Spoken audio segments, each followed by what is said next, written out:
Isiah Thomas, the Babyface Assassin, the smiling leader of the Bad Boys Pistons, a two-time NBA Finals champ, an NBA Finals MVP, and the player that restored relevance to basketball in Detroit.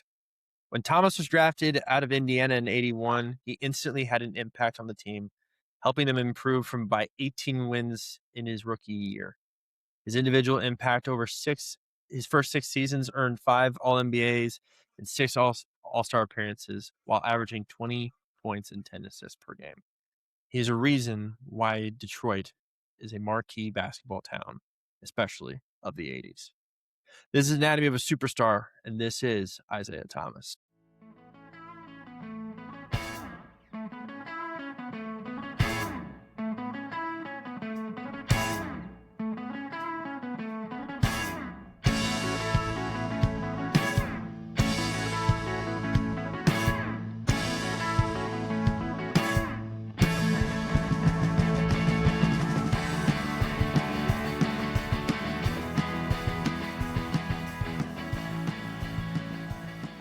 So, Adam, when you think of the Babyface Assassin, Isiah Thomas, what's the first thing that comes to mind?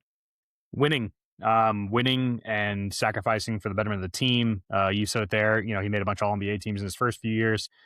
Did not in any of the years where they were going to the finals because he understood, okay, we have a complete team now.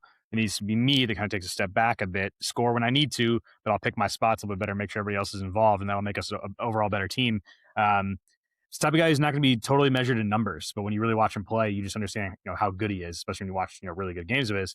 An awesome player and a real winner. I mean, just, obviously the 2 championships, great, but just so many great regular seasons and, stacking, on top of each other, just these awesome teams and seasons, and where he's pretty clearly the leader of the team. So not without controversy. The man is not without controversy, both on and off the court, but was a great player. Yeah, I mean, if you're looking just at on the court value, I mean, his impact on those first, like we said, those first 6 seasons, it's pretty impressive. And then how he kind of molds his game in, Bill Simmons' whole thing with him about knowing the secret, it is true. It's like he molded his game and he molded who he became as a player because he wanted to win. And like it starts, like there's a clear, like, here's the year that it changes, and it's in 87-88 season when they lose to the Celtics in that crazy conference finals game. And then 88-89 is like 88 is when like they become like the real team. Like that's when they become the full team. And it's just so impressive just to see a guy who was a consistent 20 and 10 for a bunch of years there and then dropped to 19-8. He's like, I know I don't need to have the ball in my hands all the time. I know I can be the leader when I need to be. And he has great moments looking at the 89 finals game, which we'll talk about. But, man, he is just – I'm a Celtics fan and a guy I'm not supposed to like – he's not a guy I'm supposed to love just because of the Bad Boys Pistons era. But there's a soft spot in my heart just for this guy because he was the undersized guard who does not get a lot of love. And like you said – stats don't always back it up with him. It's the eye test that backs it up with him, I feel like, more than anything. And people look at his stats and like, how is he a top 5 point guard? And to me, I mean, he's in that top 5 ranking for myself. But man, I love watching Isiah Thomas play. And it's just impressive every time. Yeah, I do too. And so to do that kind of top 5, so where exactly do we have him in our top 50? What tier and what other players is he amongst? Because I think just off the top of my head, I know for a fact we have 2 point guards ahead of him, but I think that's the only 2 that we have actually ahead of him. Maybe some in the same tier. Correct. Yeah. So he is in the diamond tier, which is the 26 to 34. And in that tier, we've done a few of these guys so far. We have Harden and Chris Paul in there, and Pippen. So guys who, I mean, Paul and Harden, you can debate whether he's a point guard, shooting guard, whatever, combo guard, whatever you want to call it. Chris Paul, also in that top 5 in our head. And another guy who we haven't done yet, but John Stockton. And it's like, there's that collection of guards there. And you're right. There's only 2 point guards we have ahead of him, and I'm not going to name them. But in the tiers ahead of him, there's only 2 true point guards that we have ahead of this tier. And so, in my mind, fits the top 5 mold. So I'm like, kind of makes sense. So I personally have him much. Sorry, 3 actually. There's 3 point guards ahead of him. I forgot a Yeah. certain one. I Well, it kind forgot of there's depends a on how you certain. categorize one of them, right? Well, no, there's one that's a much earlier guy that you're like, oh, I forgot he was on the list. There's an 80s, a 70s, and a current day. Oh, okay. Yeah, again, a guy that we, depending on how you categorize. I mean, because some people maybe don't categorize a couple of the 60s and 70s guy you're talking about as point Oh, guards. true. That's Yes. fair. Well, they should stop. Yep. Anyways, this Isaiah Thomas is a stud, and and like you said, just a consistent winner, won 2 titles. Very few franchises can say they've won back-to-back titles. And he was Or a went to 3 massive straight part. finals. I mean, that's Correct. amazing. Yeah. And he's a massive part of that. So, I mean, yeah, I could go on and list a lot of things, and I will. I will do that right now because I kind of listed it off early on. He's a 12-time MVP. Sorry, not 12-time MVP. Jeez, if he was 12-time MVP, 12-time All-Star, and Finals MVP in '90 when they win it, and we'll do one. We talk about one of those games, and then 5-time All NBA. And I, I love the early versions of him because he was just like racking up stats here and there. But man, that 89-90 season when they finally when they win their second one, that might be one of my favorite Isaiah Thomas years just because of him and Dumars were just on in sync with each other what feels like that entire season. Yeah, that feels like the most cohesive offensively that the team is, right? Like, because obviously they make the Correct. huge trade for Mark Aguirre, prior to the '89 title, the Adrian Dantley Mark Aguirre trade. But this one, they just like this kind of seamless. James Edwards gets a little bit bigger role in '90. Lambier maybe takes a slight step back offensively, but still a super important part of the team. Mhm. They just, they're like a well-oiled machine, and I think it's so funny to watch them play because they're known as this like defensive juggernaut, and they were. But like when they had certain lineups out there, they could really score and really run. I think that's what's surprising sometimes is how fast they played at times.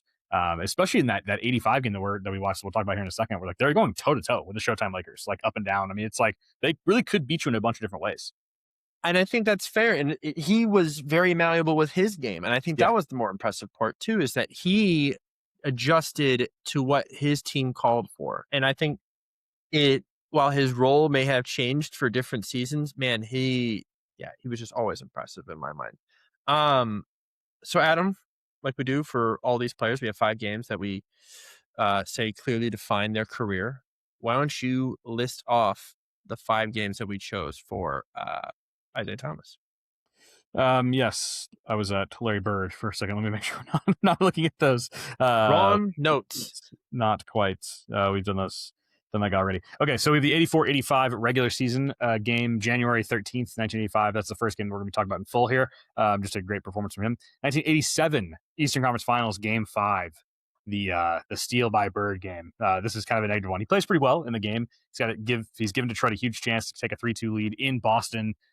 Detroit can make their first ever finals as the Detroit Pistons. And yeah, just bad inbound pass. Bird steals it, gets it over to DJ, lays it in.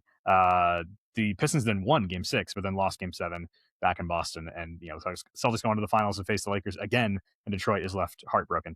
1988 NBA Finals Game 6. This is his iconic performance. This is a game that absolutely would be the number one choice of Isaiah Thomas game to watch. However, we did do it on the Detroit Pistons. That made a franchise. I'm so pissed at myself. Just last year, right? I think it wasn't the Pistons just last year. So it was the end of the Anatomy franchise, like 4th or 5th last team we did. Yeah. It is. I don't care. Like, we didn't watch it for this podcast, but I will tell people go back and watch that game. Yes. It is. Yes. The third quarter on. It is heroic stuff, and I love every second. It's one of the gutsiest performances like in the history of basketball. Like it really is. He sprains his ankle and just goes nuts after down the stretch, and is like this close to willing them to a title. I mean, really, it come down like a single foul call on Kareem is like why they don't win this Game 6, and then they would have gone to lose a pretty close Game 7 in 1988 too. I mean, they're up 3-2. They have it. I mean, it's like as close as you can be to winning a championship without winning one. That's why in my mind, this is like almost essentially a three-peat. Like they're like the closest you can get to like, three-peating, other than the teams that have actually done it. So, Yeah, this team is so good. I mean, really, they should have won this series, and they should have won this game. Yeah. Had they won this game, this would be like a top 5 moment in NBA history. Oh, Because it yeah. would have sealed all of his buckets would have sealed a championship. I mean, that would have been just so crazy. But it's worth watching either way. Yep. And the 1990 Finals Game 5, that is the other game we're going to watch in full when they seal the title against the Blazers. And the 91-92 regular season, this is one that you put on the list. So this is November 15th, 1991, just a few days after my first birthday. Crazy game that included Zeke getting absolutely hammered by Karl Malone. That is a Yep. crazy foul. Is that why you chose this one? It's a mixture because it's honestly, in my mind, it was one of the last, like, because it's this year that he goes, if I'm remembering correctly. So it's the year after the walk, after the walk off the court. And Right. I'm like, this is just like him trying to reset the precedent of like, hey, I'm still around. And then, yeah, Malone just drills him. And I'm like, okay, okay. But it's how he Oh, gets it's back so up. dirty from Malone. Like, just But it's straight like, to the face. Yeah. yeah, it's so, but it's like, it's so Isaiah to just get back up. And he's like, I'm just going to go get buckets on him. He drops 44 on the Jazz that night. And it's just like, in my Yeah. mind, it's the dichotomy of him and Stockton, because Stockton in this point is just creating and dishing for Malone. Thomas doing that in some games, but in this game, he's like, fuck it, I'm just gonna go get buckets tonight. And that was how he was in this game. And he just kind of left everyone else in the dust on his team. He's like, I'm gonna go get 44. Everyone else, if you want to get yours, but I'm gonna go get mine tonight. Yeah. And I also, this is right in the middle of all of the dream team talk, right? It's like he's getting Yeah. left off the team, but he's still one of the better players in the league. Absolutely kind of like deserved to be on that team, but because of kind of the inner, the personal stuff. And obviously they wanted Mike on the team. So they're going to go with that instead of Isiah Thomas, rightfully so. But, and there's still some, some obviously conflicting reports about like, did Jordan really go to them and say like, I'm absolutely not going to Right. play? I don't really know, but clearly it wasn't just Jordan, I think, that had problems with him. And this is I think Malone's like a little way of showing like, yeah, I'm not, like we're not on that, like you're not on the level with us, but like he actually was. So Mhm. yeah, all of this is happening kind of right around that time too. The kind of the dream team talk and who's getting And left that's off. why I put it on there. It's like Yes. there's the drama circling it, but also just the incredible nature of, he is like on that, he's like that step that, like, we have him the tier behind Malone, if I'm remembering correctly. Like Yeah. he's right up there. Yeah, he's the tier right behind Malone. Yep. So I'm like, but he's with the same tier as your teammate, my friend. So I don't know. Yeah, no, and again, he's got plenty of off court stuff, and there's he's clearly a competitive dude and holds grudges and all this stuff, but yeah, I mean, when it came to being a competitor, I mean, yeah. I mean, like you said, he gets right up and goes. I mean, he took a beating. I mean, a small guard in that era really is impressive, and his actual style of play, like, is another one of those guys that, like, I think with the more favorable ball handling rules that we have now, would just be even more effective. He's so quick. He's got one of the tightest handles like in the history of the league, like most effective kind of like Yeah, 1-2 moves. His crossover. I mean, and this is obviously a time where you couldn't like really drop your hand almost on the side or underneath the ball like you right. can now. So he was just lightning quick and great mid range shooter. Could really light up from three. I wish he played in an era where he would have been a little more allowed to shoot more threes. I think he would have been even more effective too. So yeah, just a ridiculously skilled player. Yeah, I mean, you're saying all the things I would say about the man, because I can't. I try to get him in our 2K drafts all the time if I can. If I can make it to Isiah Thomas. Now, I understand he's not going to be putting up a bunch of points, but man, his impact on these teams, I'll take that every day of the week. So just give me an Isiah Thomas in these games. But Adam, we're going to flashback. Let's go back to 1985 and let's go do our first game, which is this Pistons team against the Lakers. I think, one hell of a crazy performance from Isiah Thomas, which we're going to get into, but why don't you tell us how we got here to this game in January of 85? Yes, this is kind of a funny choice. I mean, so it's kind of a game that scores really highly on his his game score for the regular season. So it always is fun to kind of find games from different eras and not always like a finals game, to do. So I enjoy this. So Lakers came into this game 26-11. They were defending Western Conference champions. They were going to win the title this year in 85. While the Pistons came in 20-16, and many thought they were kind of the next team on the rise. So they were just, a tier below the kind of the Phillies and the Bostons and the LAs of the time. But we're just, kind of the next group that was going to kind of come up. Thomas was in his 4th season. He was named All-NBA first team for the 2nd straight season, and also led the league in assists in '85 for the first and only time in his career with a staggering 13.9 assists a game. This was a national CBS broadcast with Dick Stockton and Tommy Heinsohn on the call. And again, this is an era I just love to rewatch the games from this time because the pace of the game, it's like this really nice meeting of eras where it's like a little bit physical, but not crazy yet. Like if you just like jump like, which we're about to do, to 1990 for our second game, like just that 5 years, like the game it gets quite a bit more physical. Now it's also a finals game versus, a regular season game, but the pace is quite a bit faster in '85 as opposed to 1990. And again, Showtime Lakers, I'll always take the excuse to watch them. Yeah, no, it's a blast. And let me tell you, names on this Pistons team that I totally forgot, like Dan Roundfield. John Lawn, by the way, I could get behind John Lawn and he would be a very fun player to have in today's NBA, honestly. Honestly, but we talked about earlier, this is a fun offense for the Pistons too at this point too. Just because Roundfield is such an important player for them. Lambeer, he's a guy who can stretch the floor if you need him to, and Tripucka is your just classic Kelly Tripucka, man. I love Kelly Tripucka. He is the definition of hot and cold, though. And like when he's on, holy crap, you're just missing out. But he's off, it's over. And in this game, he has 9 points, and he's one of the better scorers for this team, and he just doesn't have it. Yeah. But anyways, yeah, I love the offense for this Pistons team. The sequence of this game that sums up the player.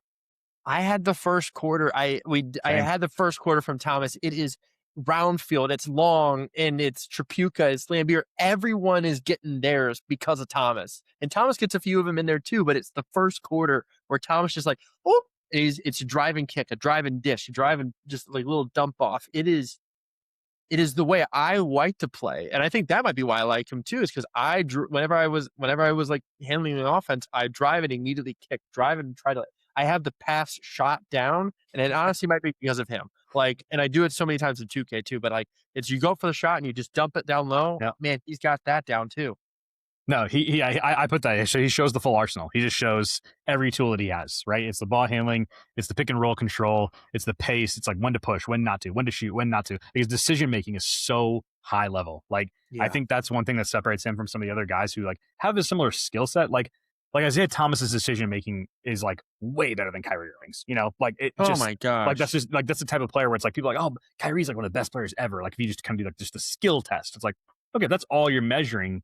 Fine, but that's not all of basketball, right? So and stats looking, they love to look at the stats. Yeah, of course. And it's like but Isiah Thomas's decision making tree is like just so much bigger, than some of these other guys. So yeah, he was great. I mean, Detroit puts up 62 points. They're up 62-46 at the half. And they're kind of running the Lakers, the fast, Showtime Lakers out of the gym. And they're talking about how Kareem looks so good. They're like, this is as good as he's looked in years. Like this is, he's got his mojo back and he's running with the team again.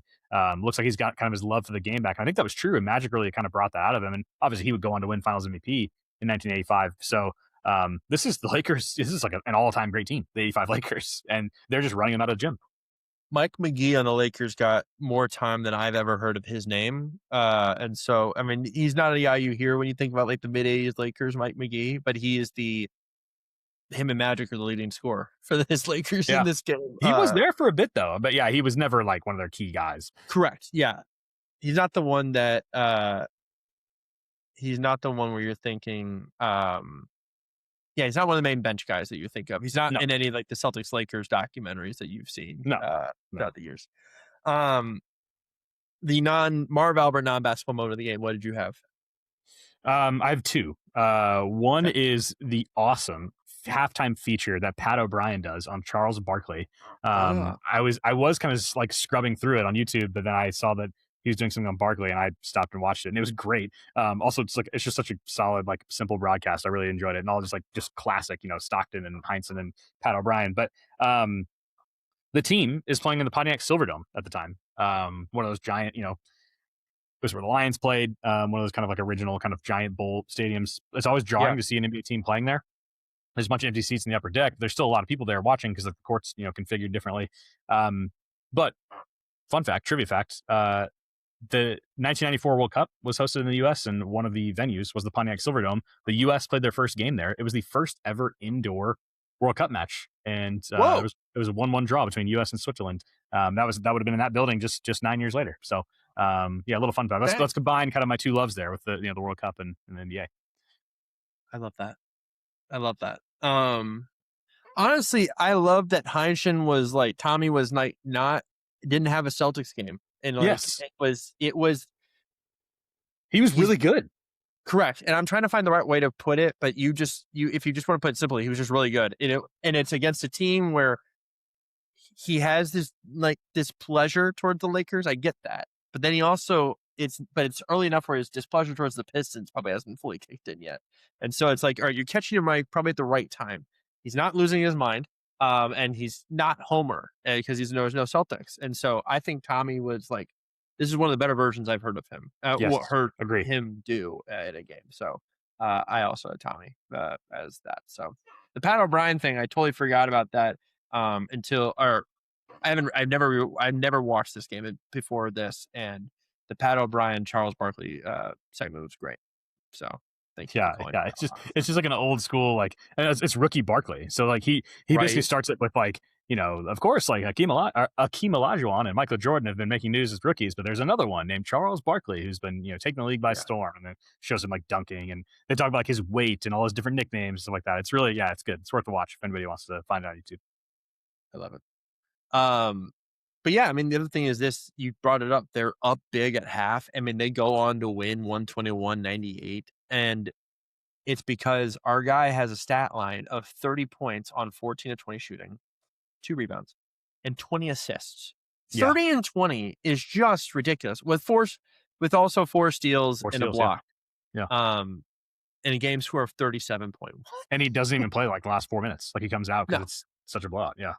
Yeah, he completely controls the game. Like completely controls it. Yeah.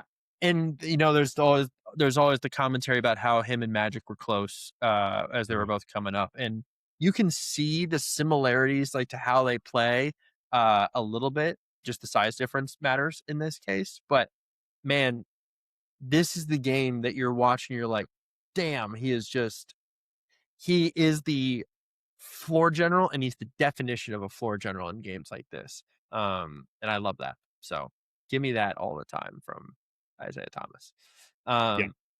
Anything else from this game? No, we can move on to the other one. Great, because listen, I had talked about it with the Shaq pod. I watched the 1995 finals so many times. The 1990 NBA finals is an underrated finals that only goes 5 games, but agree. It every game except for game 3 is close, and it is a blast to go watch. Like the Pistons, Blazers, 2 teams the Blazers never win it during this stretch with the Clyde Drexler teams, but they're always just like around. They're always around, and it's like and this is like the back end of this Pistons run. And you're like, shoot, this is awesome. But why don't you tell us how we got to Game 5 in the 1990 NBA Finals? Yeah, so like we talked about earlier, this is, we're fast forwarding 5 years from our previous game. So Thomas is in his 9th year now. He was named an All-Star for the 9th straight time, obviously. The Pistons won their first NBA title in 89 after having knocked on the door for years leading up to that. In the 89-90 regular season, they went 59-23 and were the 1 seed in the East. They swept the Pacers in the first round. And then beat the Knicks in 5 in the second round, and then won a classic 7-game series over the Bulls in the Eastern Conference Finals. I think they might have been trailing 2-1 in that series at one point. Come back and win Game 7. Game 7 is the Pippen migraine game. Yeah. And then, of course, that leads up to this finals. Portland was also 59-23, so they were tied for the best record in the league that year. They had beaten the Mavs, Spurs, and Suns on the way to the finals. Detroit took Game 1 of this series behind 33 points from Isiah Thomas. And then the Blazers bounced back with a tight win in Game 2 before the series shifted to Portland, where the Pistons actually won Games 3 and 4 on the road to take a firm grip on the series, setting up this Game 5 with the Pistons having a 3-1 lead. Again, CBS broadcast. This is the last ever game broadcasted on CBS, NBA game on CBS, with Dick Stockton and Hubie Brown on the call this time instead of Tommy. Adam, I want you to go first for what's the stretch that really defines Isiah Thomas in this game. Because I'll let you go. Just tell me, what's the stretch that you had, sequence or stretch that you said that truly defines Isiah Thomas? I think there's two you can go with for kind of very different reasons, but I went with the first quarter because he scores 15 points, and again, it's like just everything, all different types of shots. It's floaters, it's pull ups, it's stuff in transition. I think it's a three at one point. And like some of his threes, like some of his shots, like kind of off the dribble, he's quick, like kind of 1-2 pull. Like he gets his shot, he's so compact. He gets his shot off so quickly. The ball just barely touches the net. I mean, it's like just drops straight through. They're just like perfect swishes. So when he's rolling, he is so fun to watch. Like it's almost like Chris Paul. Some of those like just kind of really quick, like side steps. Like obviously Chris Paul clearly learned a lot from we're gonna do the tree later, and it's there's some obvious ones for him. So yeah, I would say that first quarter. There's another stretch I thought about for a different reason, but what did you have? So I had the first quarter as well, but it's because of him knowing, hey, I want to set the tone early on in this big, like this closeout game. You can feel like that's what he's trying to do.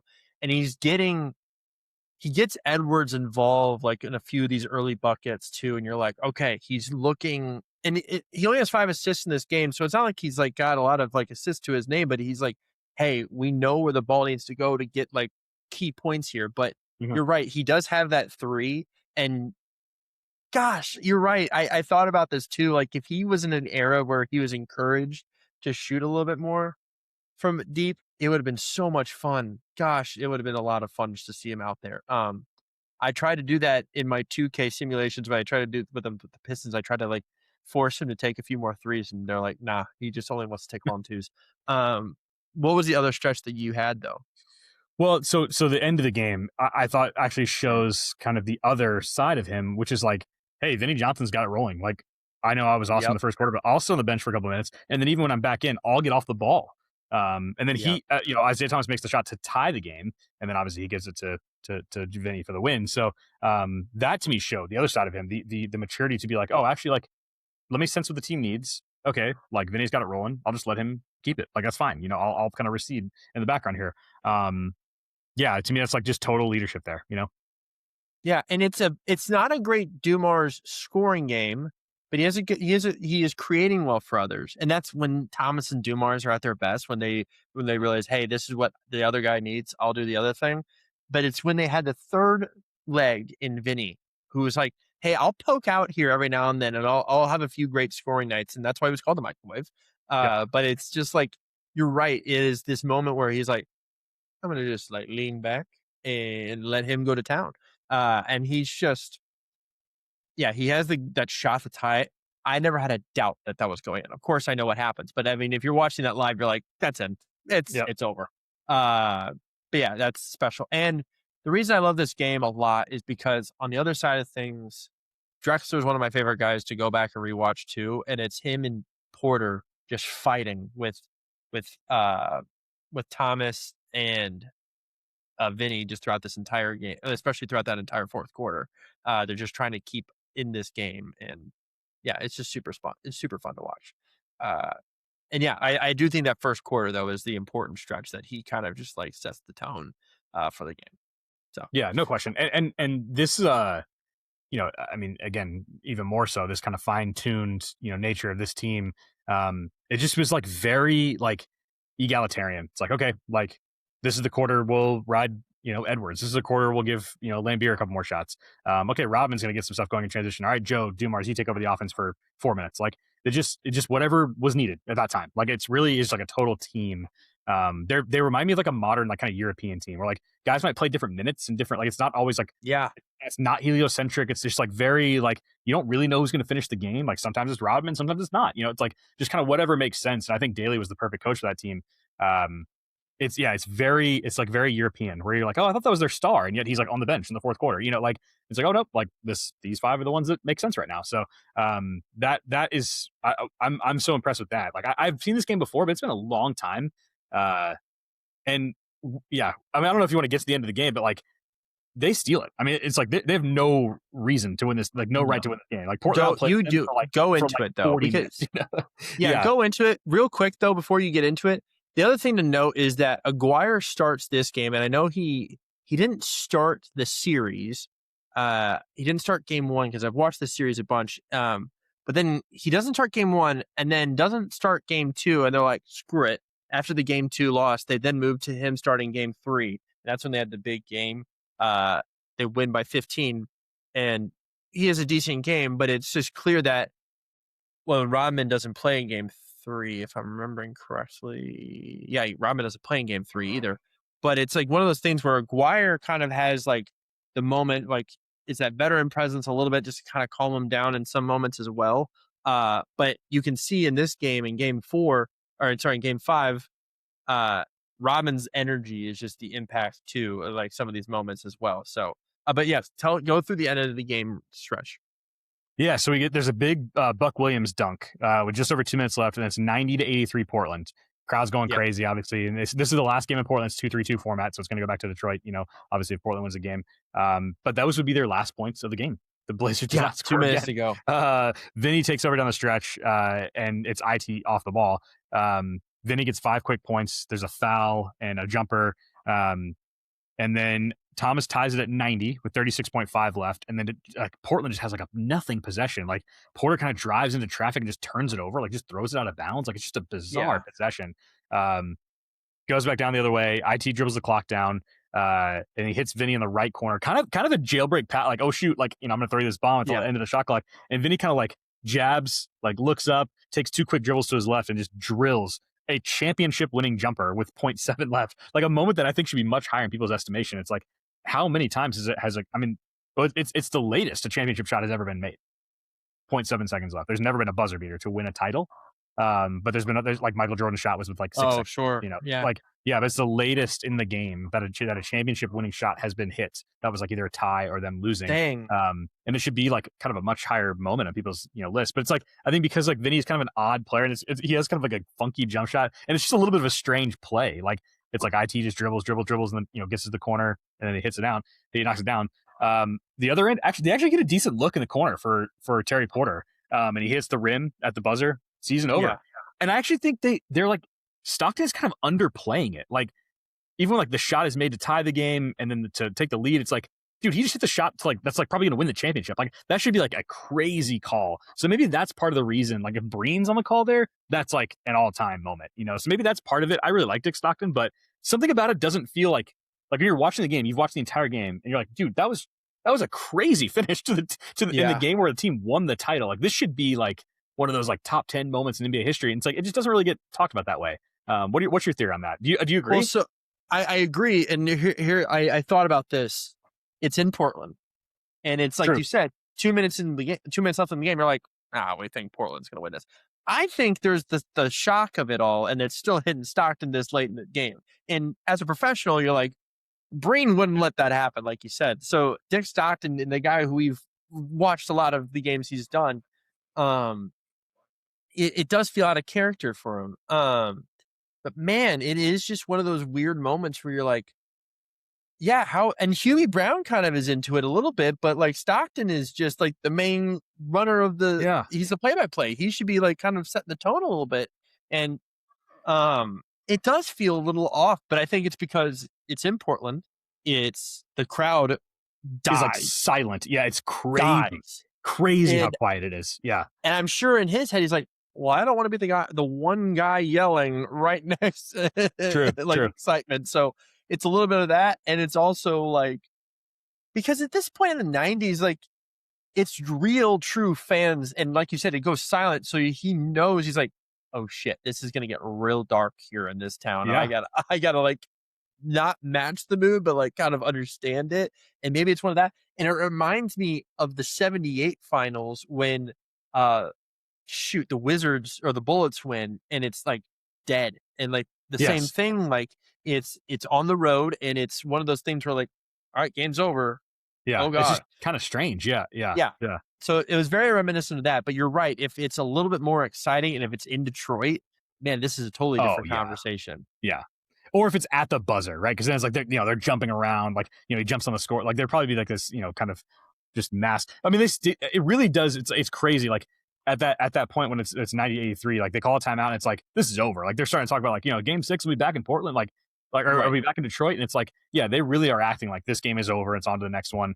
But it just kind of like they just kind of chip away. It's like one possession at a time, and here they are with a chance to win, and they managed the end of the game perfectly. I thought Adelman made a bunch of mistakes down the stretch of this game. Like you kind of feel it Wasn't that slipping his away. thing? Isn't that his Yeah, mantra? Like he and that kind of team has does that a that. lot. They kind of would like screw up like down the stretch, like whether it was his Blazers teams or his Kings teams. It's like, man, over the course of the game, like over a course of a season, you're so good, and like in these just kind of really like the finest margins and like these kind of clutch moments, just didn't quite have it. Yeah, I get it.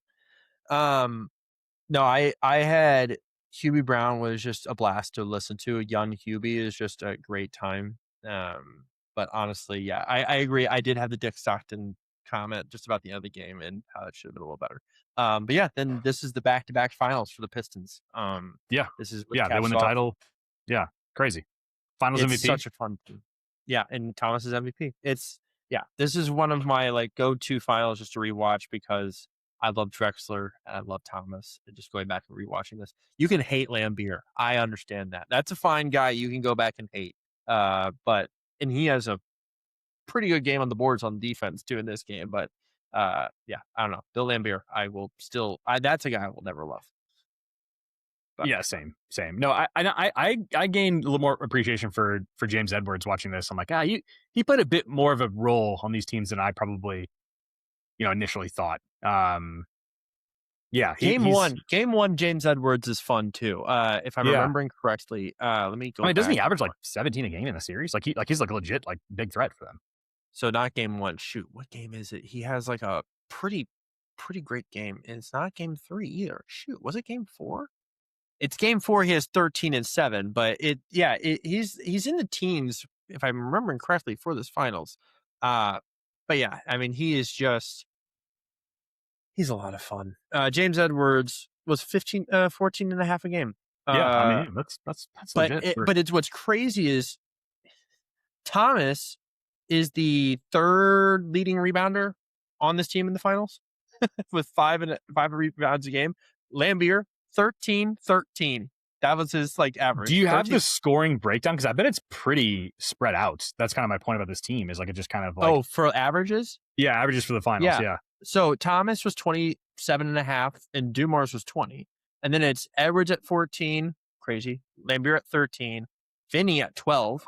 And then you got Aguirre at 6. Aguirre at 9. Sally at 6. And then I forgot about this. Rodman's hurt. Or is he like, he plays 1 minute of game 4 and he doesn't play at all in game 3. Okay. And that's he does obviously play in game 5. Right. Yeah. But yeah, I mean, that's the point. It's like it's pretty spread out. Like it's pretty. That's what I'm saying. Like that kind of comparison, like a European team. Like I think it actually kind of is apt. Makes sense for that team. So, yeah. I mean, did you give your non-basketball moment real quick? Because I should have won. Oh, Hubie. Okay. Okay. Yeah. Mine is the Portland court. I love that court. Like it's so simple. I just think it looks really clean. Like and it also like tells you what era we're in like immediately. It's just like, oh, that's 1990. Like there's no doubt about it. Like I think that's. Yeah, it placed me like perfectly in that era. 90s branding coming in once again. We had it last week with the Magic and the Hornet, or last episode with the Magic and the Hornets, and now we're getting this. Yeah, I totally agree. Okay. Do you have? I know this answer. Do you have a jersey, or what jersey would you buy of Isiah Thomas his career? I don't have one. The one I would want, they probably didn't sell it at the time, so I had to do it custom. But there was 1 year where I can't remember who the other Thomas would have been on his team, but where I think it was it must have been an I Thomas, but he actually had to put Isiah Thomas as like if you look at the jersey, it's like Isiah Thomas, like Isaiah's above the Thomas. I want to say it's like 84. Yeah, really interesting. Like that'd be kind of a cool jersey to have, just like to actually has his first and last name on the jersey. All right then. I would issue the white late 80s Pistons Thomas jersey. I love that. I like that compared to the blue Detroit. Give me the white Pistons jerseys. What other top 50 player would you pair him with? I'll let you start with this one. I couldn't remember if I've used this guy or not, or you did, but one of us have used this guy already, but that's okay. I just think he's a perfect fit. He matches the intensity. He's got a whole array of skills. He's a big that can play kind of 3, 4, or 5 really, especially in his younger days. Give me Kevin Garnett. Man, and he kind of fits just the bad mantra. boy. You could see him on that team for sure. Fudge. That's a great call. Man, now I'm pissed that I didn't think of that. Dang it. It's your guy. It is my guy. So I thought about it, and you're right. It's like he needs a 4 or like a stretch 5 kind of like feel. And I went with Patrick Ewing. Mm. I went with Big Pat. Just like, again, it's the scorer when you need him, but he also is like, he would fit this Pistons team in my mind of like, everything is like, we're without egos here. We're just trying to win basketball. And I think Pat was kind of that similar mindset, and he would know his role. And I think him and Thomas would be a great duo to work together with. So I would go with Big Pat. I like that one. I really do think like my mind kept going big. It's like it's gotta be a big. It's gotta be a big. That you pair him with. Like I mean, he's so good at kind of controlling the game that like I don't necessarily. Although Dumar's played off him so brilliantly. I mean, they were such a good combo. But yeah. So for some reason, my mind kept going to bigs, and there were some other ones I consider. I did consider Pat, but no. Once I hit KG, I was like, oh no, that's it. That's perfect. That's the guy. You had the better answer. If I had to go with another guard, I'd go with the guy he played against in 1990 and give me Clyde. Like, That'd be fun. Yeah. I think if you got, because they both can be on ball, but they also know when it's time to be off ball, and they know when they're at their best there too. So I think that cohesion, because I mean, Clyde did it with Terry, and He did. and I mean, yeah, like you said, Thomas would do it with Dumars. Give Thomas a little bigger guard and Drexler. I think that would be a lot of fun too. So yeah.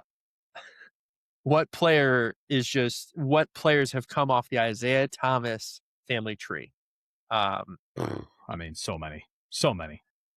Man, I mean, a bunch of Chicago point guards because he's he obviously grew up in Chicago, and there's a bunch of kind of guys who maybe didn't make the league, but just kind of were like clearly like trying to play like him. But I mean, Chris Paul is the one that's like the most like him to me.